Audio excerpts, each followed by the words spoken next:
Twin Blade.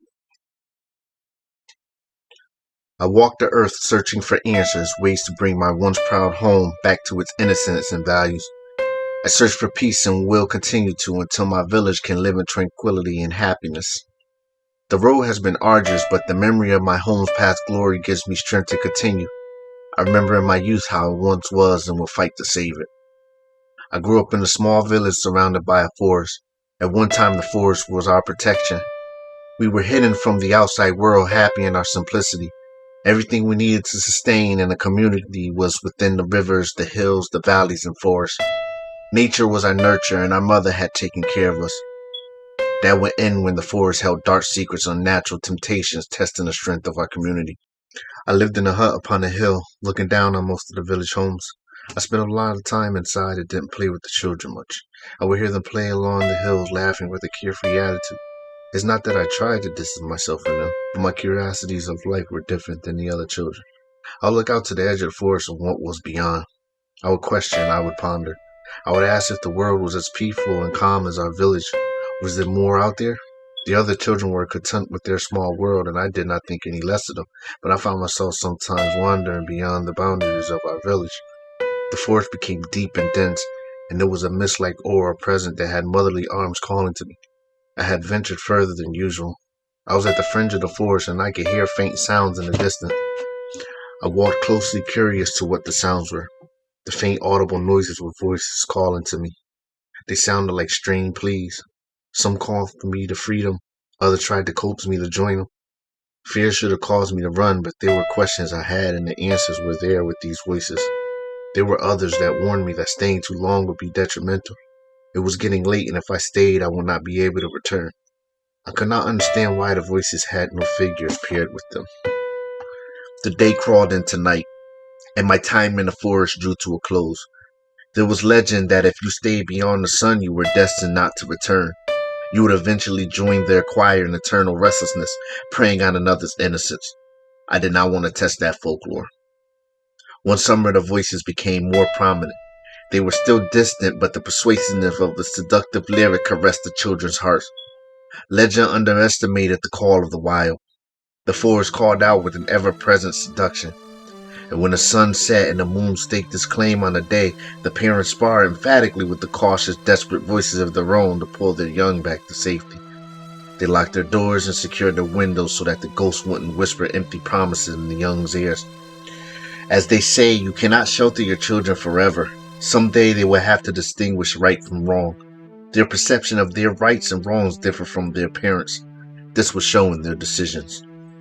My parents passed earlier in my youth, but my decisions were not my own. I had guardians armed with an arsenal to keep me sharp and focused on what was to become my destiny. My mother and father, before they passed, imparted me with weapons I needed to obtain life skills. They were two blades sharp as the sharpest edge. They were stronger than any steel. They were deadly but gave life. They protected me from the ills of the world, sheltering me from harm. Finally, it was my time to take up the challenge of life, and I would begin my training using the blades of my guardians.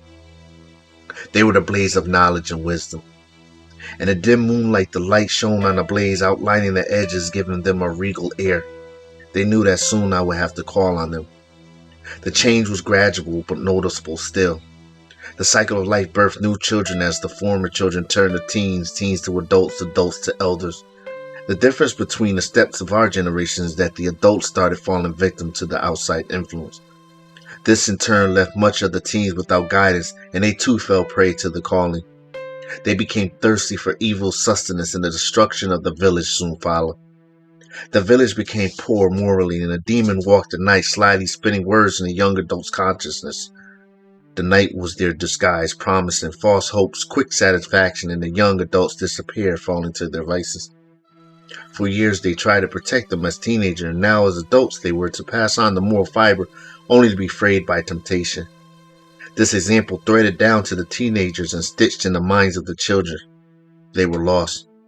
The moon became the crown for evil's lasting reign as his servants prowled the night, claiming life, screeching and howling victory. The elders grieved for their hopes of their future in the community.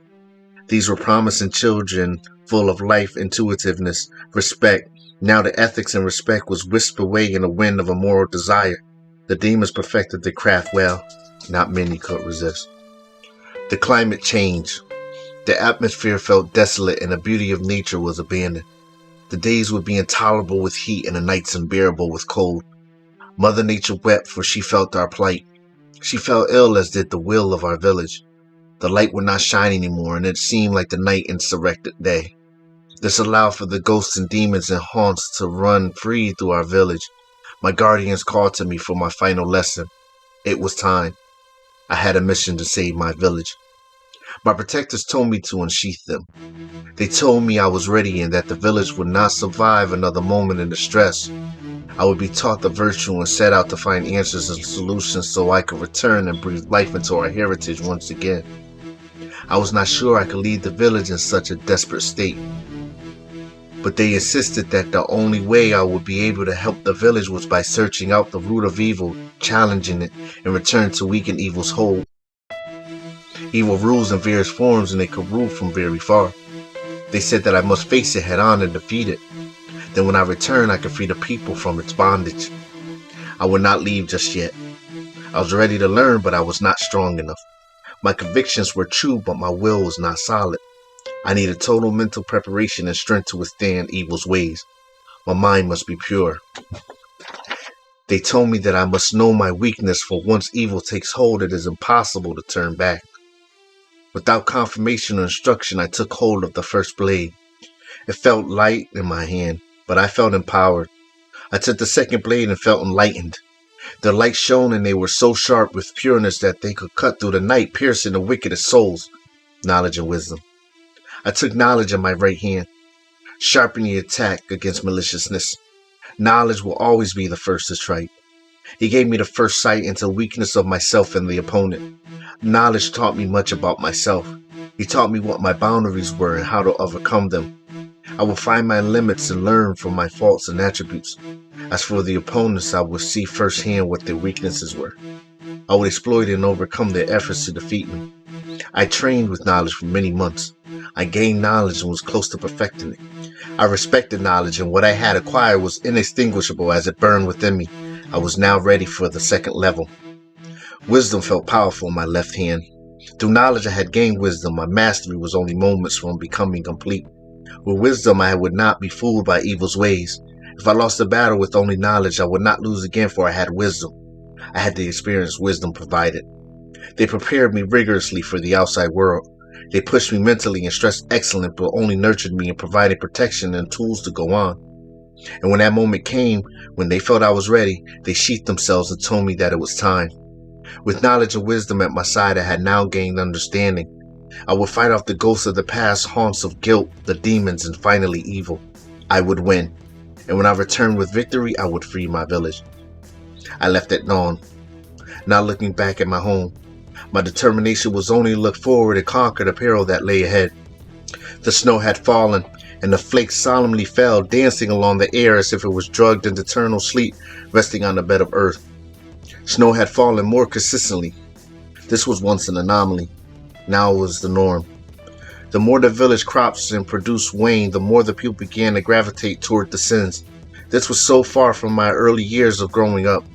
Life was so simple, so pure, so true. Things have now changed but are not irreparable. I have to have hope that I can restore the village, and I won't stop until I do. The haunts were out.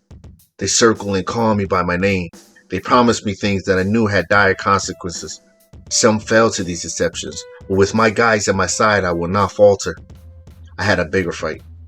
The world beyond was my destination, and peace and freedom was at stake. No whisper could deter me, no matter how tantalizing the offers. I walked and walked. My legs felt the weight of quitting, but I didn't stop. I grew tired. I thought the trek would consume me, but knowledge and wisdom encouraged me. The forest felt eternal, and I thought that if the haunts, demons, and ghosts would not get me, the forest would lay me to rest. I continued, fueled by a desire to see my village once again know happiness. Finally, I had reached the edge of the forest and found a sight more disheartening than my home. When I looked towards the plain ahead, I found that the outside world was worse than my village. The world looked barren, and evil had made it its playground. The world looked brutal and unforgiving. The snow caked heavily on the earth and the atmosphere was frigid to my bones. At that moment I knew that it was a cold world.